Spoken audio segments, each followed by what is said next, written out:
Like it's kind of like how we talk about how kids grow when they're little. It's like it's not like they grew 3 inches. There's some resistance there. Your body. Yeah, well, like sometimes they'll have like no growth, right? You remember it's all in spurts. Yeah, and then all of a sudden there's a spurt where, I felt the same way about 100%. The pursuit of building muscle and losing body fat. Is like, sometimes I'd have just not a great week, but my eating was perfect, my training was perfect, but then the results were kind of meh.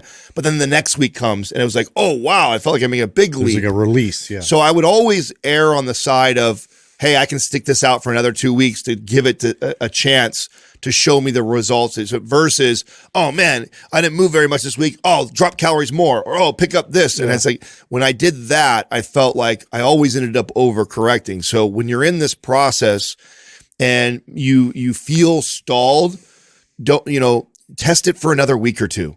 It's not going to hurt you to stay at those calories, to stay consistent with the way you're training for 2 more weeks, to give your body the opportunity to take one of those leaps. Because then what you might find is then the next 2 weeks, you're on the right track. You're like, oh, wow, this was great.